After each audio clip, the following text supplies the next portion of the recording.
오늘은 사무엘하 7장, 8장, 9장 말씀을 같이 나누겠습니다. 먼저 7장은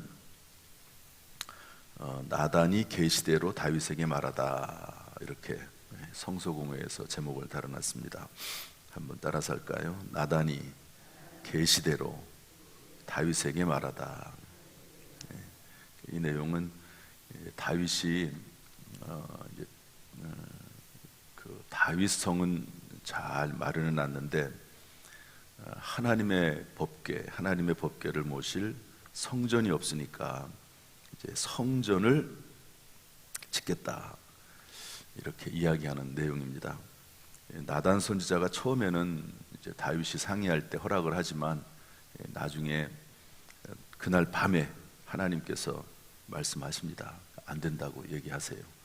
그리고 이제 그의 자손인 뒤에 솔로몬이 건축하게 될 것이다, 이런 말씀을 합니다. 그러면서 이제 다윗 왕을 축복하는 내용이 나와요. 하나님의 마음에 쏙 들어서 축복하는 내용이 나오고요.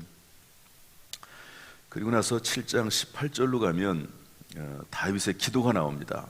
이러한 나단 선지자의 말을 듣고 하나님 앞에 감사하는 마음을 가지고 기도하는 내용을 말씀하는데, 그 내용은 이렇습니다. 내가 도대체 무엇이간데, 내가 누구이길래 하나님께서 이렇게 큰 은총을 베풀고 심지어 장래 일까지 말씀하십니까? 이러면서 하나님 앞에 기도드리는 내용이 나옵니다. 그리고 8장으로 넘어가면 이제 다윗이 어디로 가든지 어떤 나라와 싸우든지 전쟁에서 승리하는 내용이 나오는데요. 블레셋, 모압, 소바, 아람, 하맛, 에돔, 이런 나라들과 싸워서 이기는 내용이 나옵니다. 그 다음에 9장으로 넘어가면 다윗과 무비보셋이라고 하는 제목을 이제 다뤄놨는데, 무비보셋은 사울 왕의 손자입니다. 요나단의 아들이지요. 사울의 집은 완전히 무너졌습니다. 그러나 그럼에도 불구하고 다윗이 그 요나단과의 우정을 생각해서, 또 요나단이 다윗을 얼마나 또 위기 가운데서 건져내 줬습니까? 그래서 무비보셋을 데리고 오라고 하고요. 그리고 그 무비보셋과 함께 이제 왕의 식탁에서 먹는 그런 은혜를 베풉니다. 왕의 식탁에서 먹는다는 말은 무슨 의미죠? 아들이라는 의미입니다. 아들, 왕자 중. 그래서 11절에 보면, 9장 11절에 보면 무비보셋은 왕자 중 하나처럼 왕의 상에서 먹으니라, 이렇게 되어 있습니다. 오늘은 이 말씀 속에서 하나님은 어떤 분이신가 하는 것을 좀 먼저 살펴보려고 합니다. 첫 번째로 하나님은 하나님의 마음에 합한 자를 축복하시는 분이십니다. 한번 따라서 합시다. 마음에 합한 자를 축복하시는 하나님. 내용을 다 읽을 수는 없고요. 아까 말씀드린 대로 이 성전을 짓겠다고 하는데 허락하진 않습니다. 그렇지만 그 마음이 너무 귀하잖아요. 하나님의 마음, 자기는 큰 왕궁에 있는데 하나님의 전이 없다. 그것을 보고 하나님의 전을 지을 생각을 하지 않습니까? 지금까지는 성막을 이제 출애굽해가지고 시내산에서 만들지 않습니까? 그걸 계속 가지고 다니는데 그게 여기저기 옮겨 다닙니다. 하나님의 성막이 아니라 하나님의 법궤가. 그러니까 이제는 그 법궤가 정착할 수 있도록 하나님께서 이제 성전을 만들겠다고 그렇게 하는데요. 무슨 얘기를 하냐면, 하나님께서 8절 보면 다 읽지는 않겠습니다. 내가 너를 내 백성 이스라엘의 주권자로 삼았다.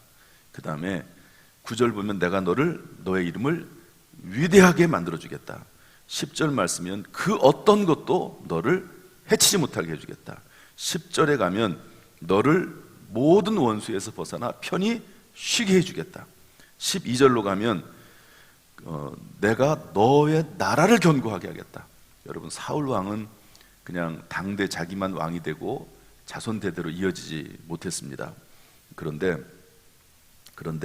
너는 그렇게 하지 않겠다. 너의 자손들도 계속해서 왕위를 이어가도록 하겠다. 이런 약속을 하십니다. 이게 엄청난 약속이죠. 단지 그때만을 말하는 게 아니라 그 이후에도 이어서 후대까지도 이어서 이렇게 축복하시는 하나님을 볼 수가 있습니다. 여러분, 하나님께서는요, 하나님의 마음이 합한 자를 늘 지켜보시고 돌보시고, 그리고 반드시 그 자녀손들까지 잘 되게 하시는 분이 하나님이신 줄로 믿습니다. 그러므로 우리가 해야 될 것은 어떻게 하면 내가 하나님 앞에 마음이 합한 마음을 가지고 살아갈까 하는 것이 중요하다 하는 것이지요. 오늘도 이 새벽에 나와서 하나님을 찬송하고 예배하고 귀한 사명 감당할 때마다 하나님께서 우리 성도들을 귀하게 여기시고 마음에 합하게 여기시고 당대를 축복하시고 후대를 축복하시기를 주님의 이름으로 축원합니다. 두 번째로 하나님은 어떤 분이시냐면요, 이건 좀 읽어보겠습니다. 7장 14절 말씀인데 한번 읽어보죠. 7장 14절 다 같이 시작. 나는 그에게 아버지가 되고 그는 내게 아들이 되리니 그가 만일 죄를 범하면 내가 사람의 매와 인생의 채찍으로 징계하려니와. 이제 15절까지 읽어야 되긴 하는데요, 일단 14절 말씀 보면 솔로몬에 대한 이야기입니다. 그리고 후손들에 대한 이야기도 될 수가 있습니다. 내가 너의 왕위를 계속해서 이어가긴 하겠지만 만약에 죄를 범하면 어떻게 되냐? 죄를 범하면 그러면 하나님께서 어떻게 하신다고 그랬죠? 징계하시겠다. 따라서 하나님은 죄를 범하면 징계하시는 하나님이십니다. 한번 따라합시다. 죄를 범하면 징계하시는 하나님이시다. 그런데 여기 보면 뭐라고 되어 있냐면요, 사람의 매와 인생의 채찍으로 이렇게 되어 있습니다. 물론 뭐 여러 가지 하나님이 징계하시는 방법이 있겠지만 사람의 매, 인생의 채찍, 사람을 통해서 하나님께서는 징계하신다, 이런 말씀인데요, 여기에 관련해서 우리는 히브리서 12장 9절 말씀, 또 히브리서 12장에 여기에 관련된 내용들이 많이 나와 있거든요. 병행으로 우리가 살펴봐야 됩니다. 히브리서 12장 9절은 이렇게 되어 있습니다. 또 우리 육신의 아버지가 우리를 징계하여도 공경하였거든 하물며 모든 영의 아버지께 더욱 복종하며 살려하지 않겠느냐. 12장 8절에 보면요, 징계는 다 받는 것이거늘 너희에게 없으면 사생자요 친아들이 아니니라. 하나님이 우리를 징계하시는 이유는, 우리가 잘못했을 때, 죄를 범할 때 징계하시는 이유는 우리의 아버지가 되시기 때문에, 아버지가 자식을 징계하듯 하나님도 우리를 징계하신다, 이런 말씀입니다. 히브리서 12장 10절에 보면 뭐라고 되어 있습니까? 오직 하나님은 우리의 유익을 위하여 그의 거룩하심에 참여하게 하시느니라. 하나님이 징계하시는 이유는 우리의 유익을 위해서, 또 하나님의 거룩하심에 참여하게 하기 위해서 징계하시는 것이지 우리를 미워하시는 것이 아니고 우리를 버리시는 것이 아니다 라고 분명히 말씀하고 있습니다. 그래서 혹시 징계를 당하는 일이 있다 할지라도 우리의 아버지가 우리를 징계했어도 공경하면서 따르거든. 그렇지 않는 아들도 있긴 해요. 부모가 때리면, 혼내면은 부모를 미워하는 자식들도 있잖아요. 그래가지고 가끔 이제 TV나 이런 데 보면은 자식이 부모를 때려가지고 오히려 부모를 상하게 하고 또 심지어는 죽이기도 하는 이런 폐륜의 자식들도 있긴 하지만 일반적으로 그렇다는 거죠.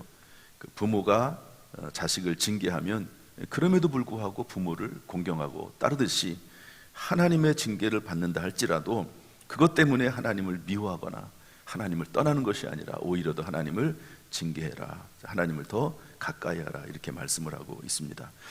어쨌든 하나님은 죄를 범하면 징계하신 하나님이십니다.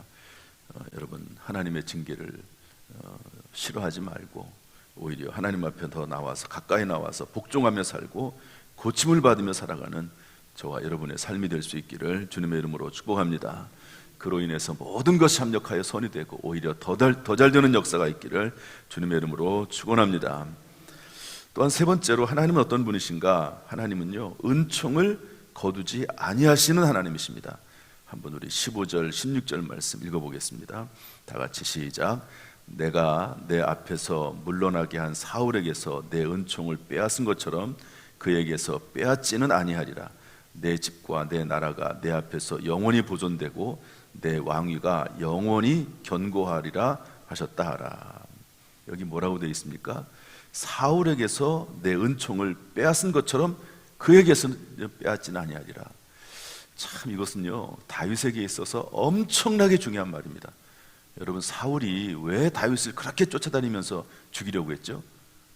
자기의 왕위가 아들에게 이어지지 않고 다윗에게 갈까봐, 그게 두려워서 그런 거거든요. 그런데 하나님께서는 아예 이 부분에 대해서는 딱 못을 박았어요. 너의 아들이 계속 왕위를 이어갈 것이다. 사울처럼 왕위를 빼앗지는 않을 것이다. 내가 이런 은총을 너에게 베풀겠다, 이렇게 말씀하고 있습니다. 그래서 영원히 너희의 왕위가 견고하리라, 이렇게 말씀을 했는데요. 여러분, 다윗의 왕위가 영원히 견고합니까? 그렇지 않습니다. 다윗 왕조는 한 400년 정도 유지됩니다. 400년 정도. 그러면 도대체 이 말씀은 어떤 말씀이냐? 우리는 이것을 그리스도 예수 안에서 해석을 해야 됩니다. 다윗 왕조는 400년으로 끝났지만 다윗 가문에서 영원한 왕이신 예수 그리스도께서 태어나시고요, 지금도 예수 그리스도는 영원한 왕으로 우리를 다스리고 계십니다. 따라서 이 말씀은 어떤 의미라면, 은총을 거두시지 않는다는 것은 그리스도 예수 안에서 은총을 거두지 않고 그리스도 예수, 영원한 왕이신 예수 그리스도의 탄생을 의미할 뿐만 아니라 그리스도 예수 안에서 우리에게 베푸신 은총을 거두지 않는다는 그런 의미입니다.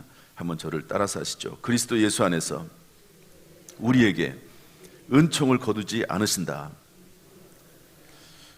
여러분, 우리가 예수 그리스도를 믿을 때 그 믿음을 하나님께서는 보시고 그리스도 예수 안에서 영원히 우리를 하나님의 자녀로 삼아주시고 붙잡아 주시고, 그리고 우리를 축복하시고, 혹시 우리가 죄를 범하면 징계할지언정 여러분, 우리를 구원의 은총에서 배제하거나 우리를 버리지 아니하신 분이 우리 아버지 하나님이신 줄로 믿습니다.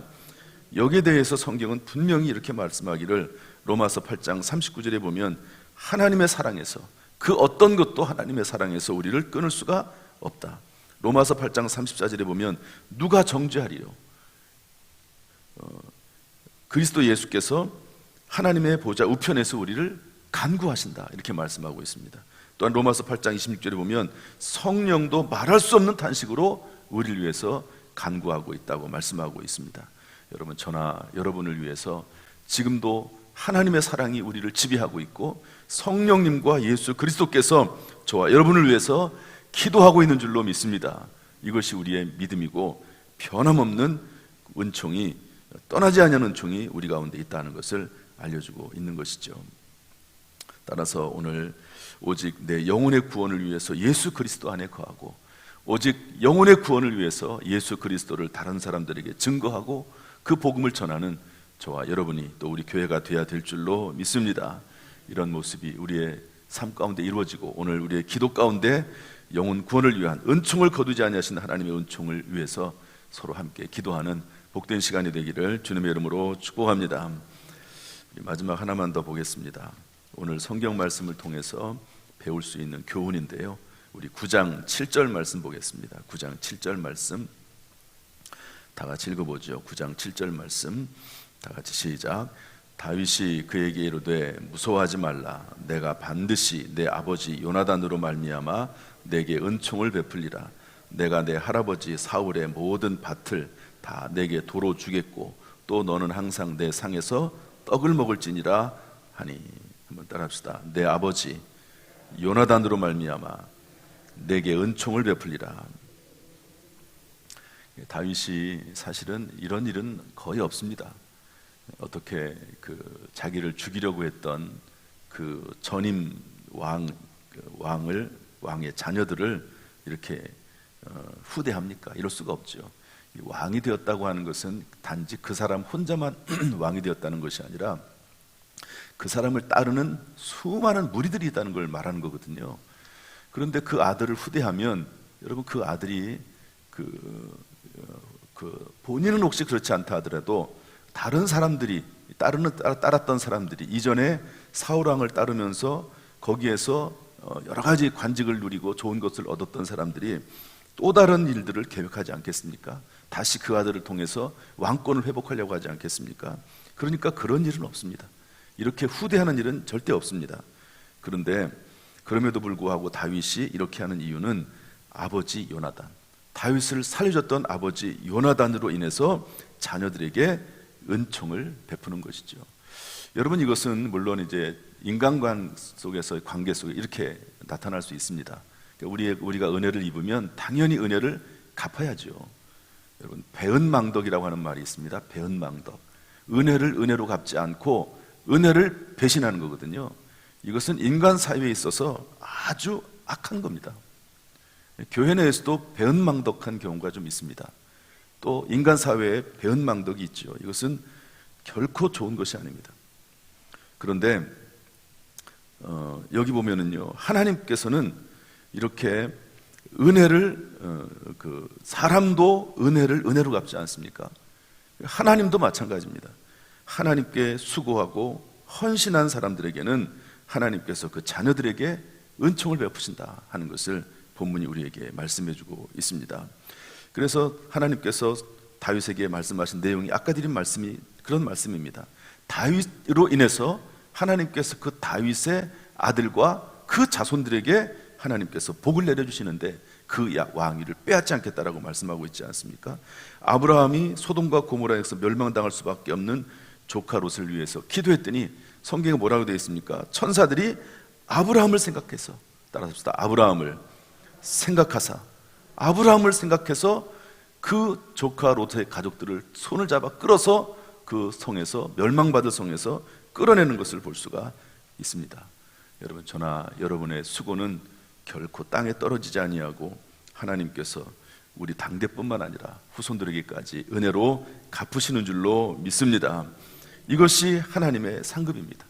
히브리서 11장 6절 말씀 보면 그래서 뭐라고 되어 있습니까? 믿음이 없이는 하나님을 기쁘시게 하지 못하나니 하나님께 나아가는 자는 반드시 그가 계신 것과 또한 그가 자기를 찾는 자들에게 상 주신 하나님을 믿어야 할지라고 말씀하고 있습니다.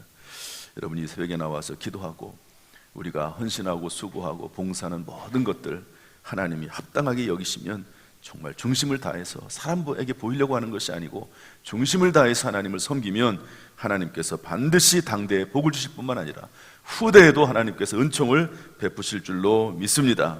이런 은혜가 넘쳐나기를 주님의 이름으로 축원합니다. 기도하겠습니다. 하나님 아버지, 오늘 이 새벽에 우리를 불러주시니 감사합니다. 하나님의 마음에 합한 자가 되게 하여 주옵소서. 혹시 징계 중에라도 더욱 복종하게 하시며 하루빨리 회개하고 돌아오게 하여 주옵소서. 은총을 거두지 아니하신 하나님을 찬송합니다.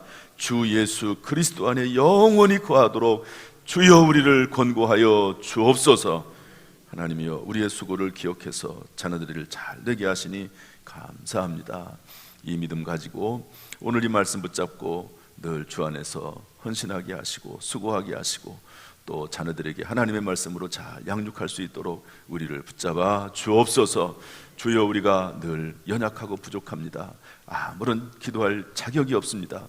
그러나 예수 그리스도의 자비로 은혜로 대하여 주시고 우리들에게, 우리의 모든 삶 가운데, 우리의 자녀들에게 10년 가운데 주 예수 그리스도여 은혜를 베풀어 주옵소서.